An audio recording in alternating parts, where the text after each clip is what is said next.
好，欢迎来到快乐手工。前几天呢，我给自己做了一款布包哈，我用了好几天了。我再看看这个包的大小呢，非常的合适，放雨伞、放水杯，而且你看这么普通的一个款式，背起来还挺洋气的，而且双面都能用哈。这个呢是咱们的口袋材料，它的宽度呢22厘米，高度啊30厘米，这两份材料是一样的哈，只是这份材料呢我已经折叠熨烫过了。咱们这3条边呢烫进1厘米，这儿呢是折叠2次，每次呢4厘米。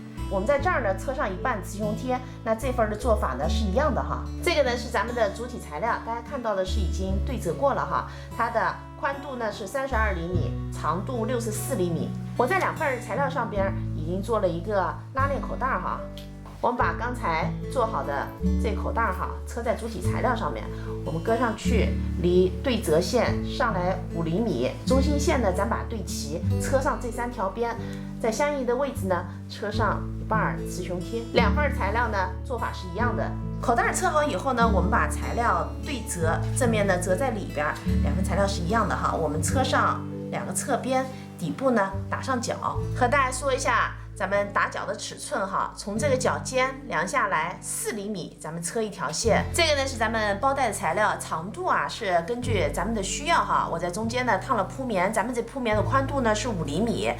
我呢在一边用双面胶已经把一个缝缝烫进了。我们把材料呢正面和正面啊相对，然后车上没有烫缝缝的这条长边撑好以后呢，我们把它给折过来哈。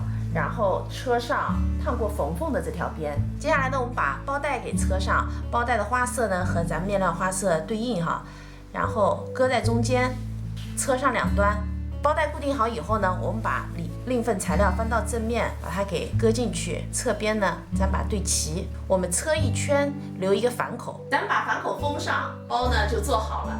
这块布挺有趣儿的哈，像一块百家布，其实呢就是一块印花布，它是印成这样子的。这个包啊，宽度呢20厘米，高度23厘米，那有厚度哈，厚度这儿是8厘米。另一边我背出来给大家看看哈，怎么样？点点是不是挺俏皮的？我穿这个白衬衫不显这只包哈。那天我穿了一个黑色的连衣裙哈，这个背在那儿效果就特别好。那在这儿和大家说一下哈，咱们呢是有夹层的，咱们2边的夹层做的时候是把它给错开。这期视频内容呢就是这些了，感谢您啊花宝贵的时间来看我的视频，记得呢帮忙点个赞，咱们下期再见。